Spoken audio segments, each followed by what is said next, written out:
Vamos a continuar, vamos a darle la bienvenida. Vamos a correr primero un video a nuestro amigo Pedro Azcue, consejero de nosotros de hace 20 años, y quisimos que íbamos a pasar el video y vuelvo con ustedes. We've assembled a team of world-class professionals from the technology industry that are scouring the world, understanding all the options, and figuring out what's the best technology for you so you don't have to do the work. The key part of working with JLL Technologies is to get the benefit of that work.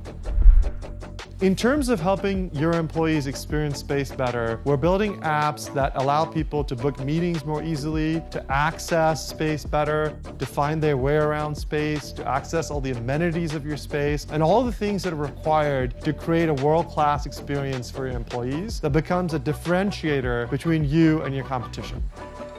When you combine our venture fund and the world-class team we're assembling, we believe we can be your partner in modernizing your entire approach to work and real estate. ¿Cómo estás? Buenas tardes, muchas gracias, como siempre, por acompañarnos en todos los eventos, en todos estos 20 años que tenemos en la revista. ¿Cómo está? Bien. Bueno, pues comenzar, la verdad lo vamos a hacer de esta manera interactiva. Muy interesante el video que nos compartieron de su CEO global. Me gustaría hacer unas reflexiones contigo, ya que el mercado inmobiliario sigue en movimiento y las empresas globales evolucionan en desarrollar herramientas innovadoras para seguir operando en tiempos de pandemia. JLL es un ejemplo de éxito y una rápida adaptación de sus equipos para seguir operando. Platícanos cómo fue la evolución y la aplicación de esta tecnología en las áreas de negocios de JLL, por favor. Bueno, mira, nosotros vemos el mundo un poco diferente a otros jugadores. JLL tiene más de 93,000 empleados en más de 80 países alrededor del mundo. Entonces, tenemos una base grande de profesionistas que está localizada alrededor del mundo. Trabajamos con, yo diría, la inmensa mayoría de las 1,000 compañías más grandes del mundo, y en diferentes categorías somos el número 1 o 2 en temas como administración, tenant representation, etcétera. Entonces, nosotros tenemos una base ya muy grande, tenemos ventas de más de $8,000 millones al año, y tenemos una base grande de gentes que están actuando todos los días en diferentes proyectos. Entonces, parte de nuestra estrategia es cómo le hacemos para atraer tecnología a la gente que ya tenemos on the ground, para poder ofrecer cosas que sean sumamente competitivas, y ingeniosas y de vanguardia, para poderles continuar dando servicios de primera a nuestros clientes. Entonces, mucho de lo que tú vas a ver aquí es que nosotros tratamos de traer tecnologías que las podamos combinar con lo que ya tenemos, ¿sí?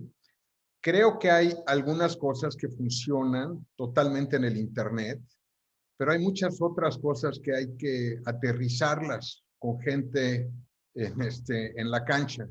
Y ahí es donde nosotros creo que tenemos una ventaja competitiva, o tenemos una diferenciación con muchas de las compañías de PropTech, ¿no? Entonces, esa es una diferencia, creo que importante, con algunos otros jugadores. Ahora, otra ventaja que tiene JLL es que como tenemos ventas por más de $8,000 millones, y es un cash flow machine, porque pues esta empresa pues deja mucho dinero todos los años, ¿no? Entonces nos da la posibilidad de reinvertir en tecnologías de tipo PropTech todos los años. Yo creo que nuestro presupuesto en eso es más de $100 millones al año. Y nos da la oportunidad de invertir en tecnologías con socios, o algunas las haremos para nosotros exclusivamente, pero sí tenemos esa visión de cómo le hacemos para complementar lo que ya tenemos muchas veces, que es un poco diferente, ¿no? Entonces, la cantidad de aplicaciones que usamos a través de todas nuestras líneas de negocios es enorme, ¿no? O sea, tenemos diferentes herramientas que usamos en servicios de administración, otros de tenant representation, otros de evaluaciones, etcétera. Y es un mundo muy grande y muy diversificado. También, por ejemplo, en algunas de las cosas que hacemos, por ejemplo, en México tenemos un área donde comercializamos propiedades residenciales. Pues nosotros nos apalancamos con las 7, 8 buscadores que existen en el mercado y nosotros no pretendemos o no hemos pretendido ir a hacer nuestro propio buscador. Ha habido otras prioridades en tiempo y dinero. Entonces, sí trabajamos con muchas de estas empresas para beneficio de nuestros clientes, ¿sí? Oye, pero tú crees que hablabas del nivel cancha, ¿no? ¿Tú crees que estas aplicaciones van a seguir en un futuro? Mira, yo creo que sí, y dependiendo de la aplicación, por ejemplo, tienes algo como Airbnb, donde prácticamente todo es virtual. Airbnb realmente nunca va a conocer ninguna de las propiedades que comercializa y usa ciertos algoritmos para determinar si realmente la gente que renta llega ahí, si la propiedad realmente existe, ¿no? O sea, tienen ciertos mecanismos electrónicos, digitales, para poder llevar a cabo su negocio. Pero hay otro tipo de negocios dentro del esquema de real estate donde si hay una situación bastante más compleja, sí necesitas gente on the ground.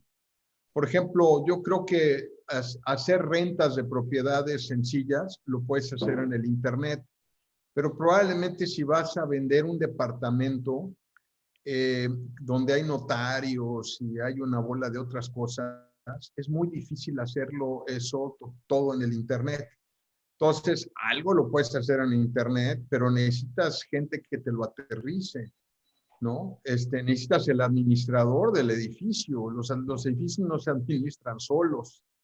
Entonces, lo que nosotros estamos tratando de hacer es apalancar la gente que tenemos en las propiedades con este tipo de tecnologías. Creo que es un poco diferente a como lo vemos porque tenemos un músculo grande de gente, ¿no? Ningún PropTech tiene 93,000 empleados. No hay manera, ¿no? Entonces es un mundo un poco diferente. Oye, pero hablemos un poco de innovación. A mí me llamó mucho la atención lo que están haciendo con las subastas en línea. Después vamos a compartir aquí en el chat para que puedan revisarlo. Platícanos un poco de esto, todo el proceso que se llevó a cabo y bueno, que vino, obviamente esto surgió a través de la pandemia, que se siguieran haciendo estas ventas de activos. Mira, nosotros habíamos hecho subastas, hice una para el estado de Puebla, cuando el señor Bartlett era el gobernador, nos contrató y hicimos una subasta exitosa de terrenos hace muchos años.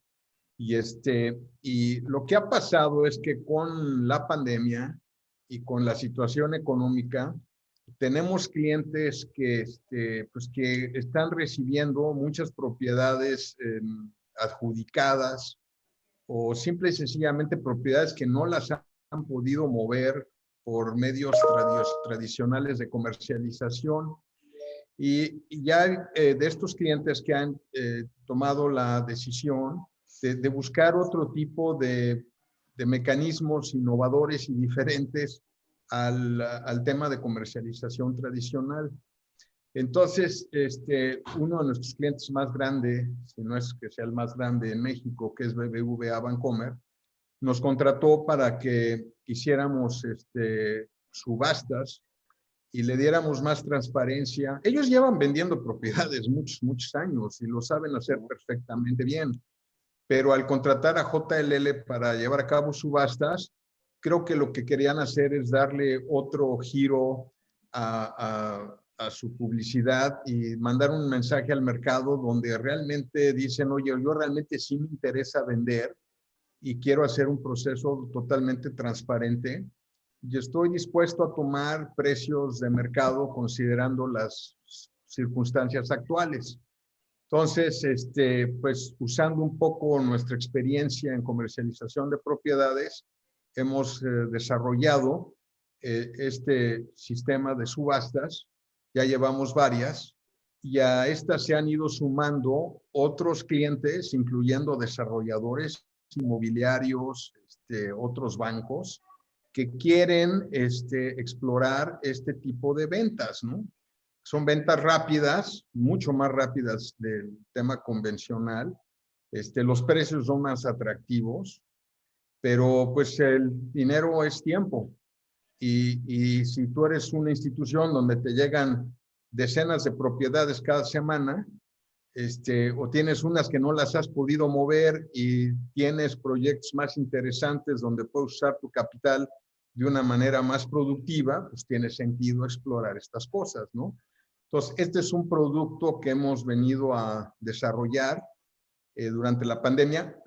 Subastas hemos hecho en todo el mundo. De hecho, el origen de JLL hace más de 250 años en Londres, Inglaterra, era haciendo subastas de inmuebles de gente que se moría y tenía que pagarle impuestos al fisco. Entonces, eso fue casi de los primeros servicios. Pero en México como que no los habíamos visto últimamente y estamos tratando de hacer una nueva línea de negocios con este nuevo spin, si tú quieras, ¿no? Oye, Pedro, estamos cumpliendo ya prácticamente un año de todo este encierro que estamos. A mí me gustaría saber tu punto de vista de este nuevo ciclo inmobiliario, que es un mercado resiliente. ¿Crees que este mercado va a tener mucho más flexibilidad? ¿Y cuáles son tus enseñanzas para el sector que hemos tenido en este año? Bueno, mira, la primera cosa es que nosotros estamos metidos con muchas oficinas. Tenemos oficinas en Guadalajara, Monterrey, Tijuana, Querétaro, México. Tenemos gente en Mérida. A ver, es muy diferente lo que sucede en Monterrey con lo que sucede en Guadalajara, con lo que sucede en Cancún. Entonces, no hay manera de generalizar nada, ¿de acuerdo? Es muy particular lo que sucede en diferentes geografías y con diferentes productos inmobiliarios.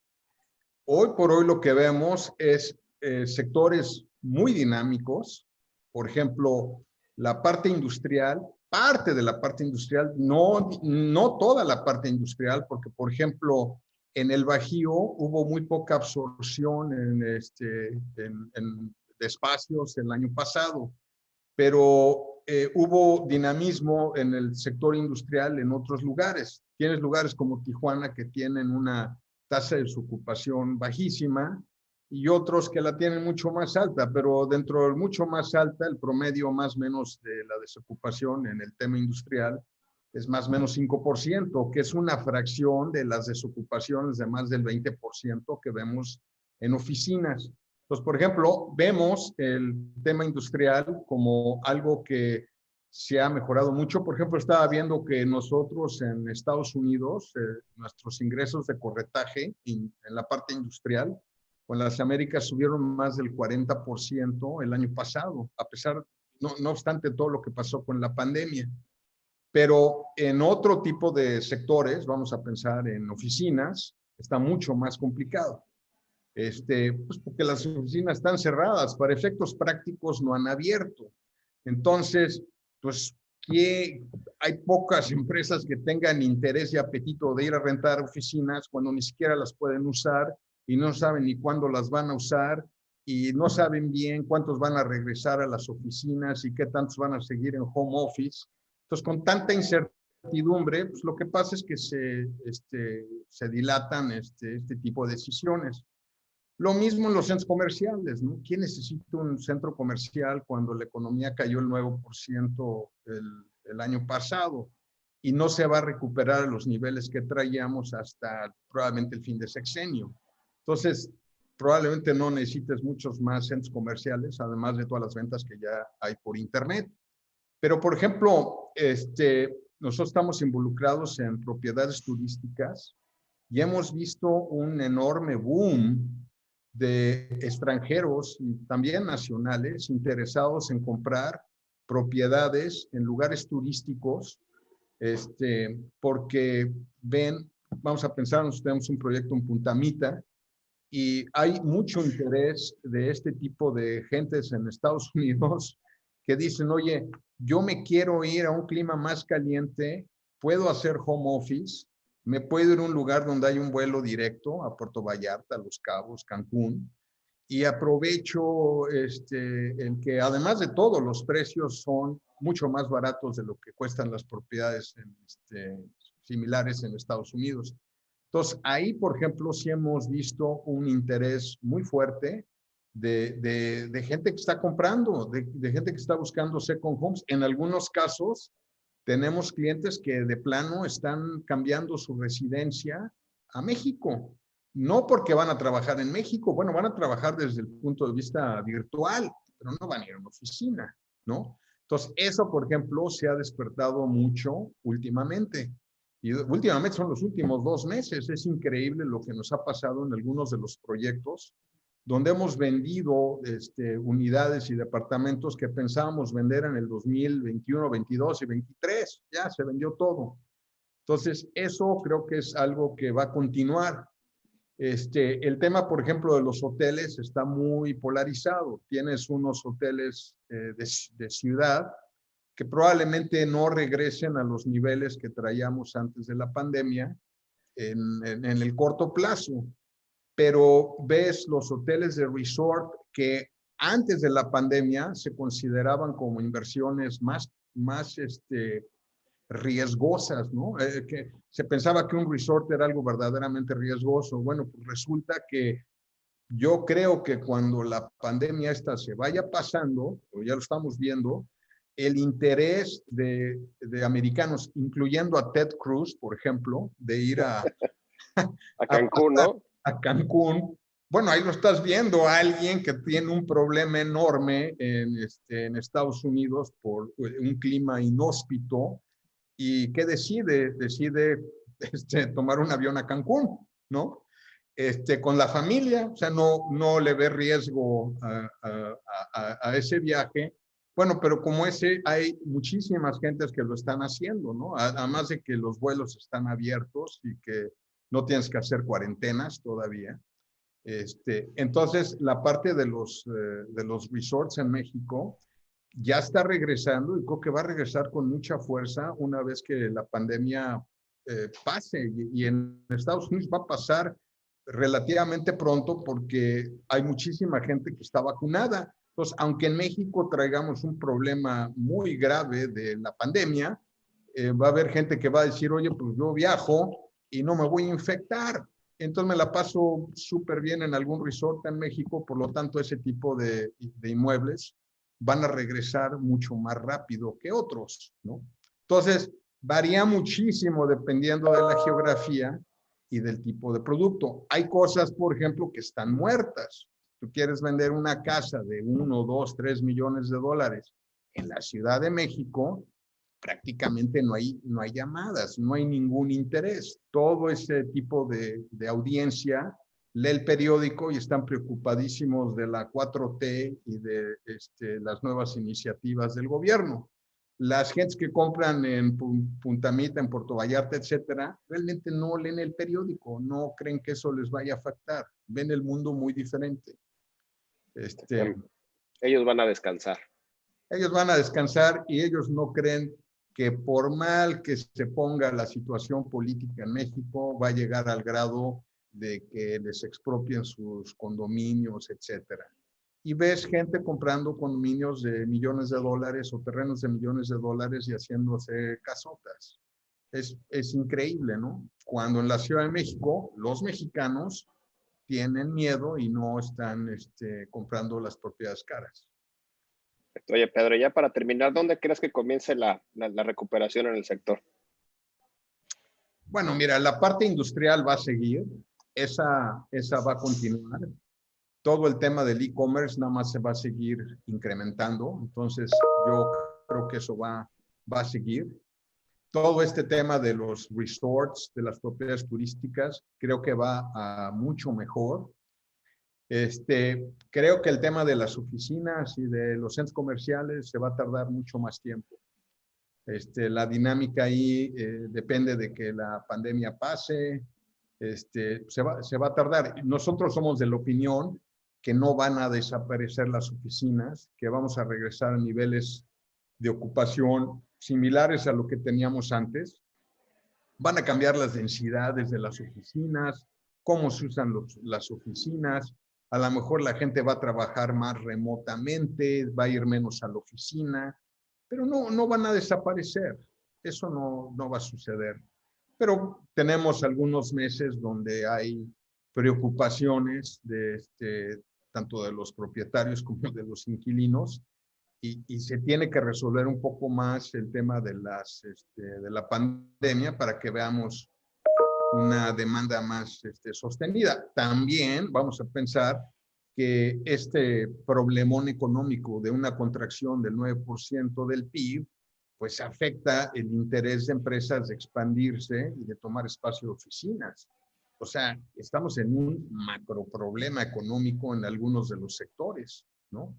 No todo el mundo le fue bien, hay unos que les fue muy mal y obviamente necesitan menos espacios y los están soltando. Hay mucho espacio de subarriendo en los mercados grandes, cosa que antes no teníamos. Ese es un espacio que normalmente ya tiene instalaciones y compite contra el espacio que tienen los propietarios de primera generación, y pues es muy difícil competir contra los espacios de segunda generación que ya tienen instalaciones, y el que lo tiene está dispuesto a rentarlo a precios bajos, simple y sencillamente para minimizar pérdidas. Es una situación diferente. Entonces, eso se va a tardar un tiempo en que se regularice. No va a ser de un día para otro. Entonces, vamos a tener algún tiempo que nos vamos a tener que estar adaptando. Bueno, ya tiempo hemos esperado. Creo que ya después de un año, la verdad, yo me sorprende la resiliencia y las cosas que se siguen moviendo. Y bueno, agradecerte, Pedro, como siempre, tu tiempo, todos tus comentarios. La verdad, sorprendido con todo lo que están haciendo ustedes en la administración y cómo están aplicando la tecnología con todos sus equipos. Gracias y bueno, nos vemos pronto aquí. Claro que sí, Memo. Muchas gracias. Gracias por la Gracias, Pedro. invitación.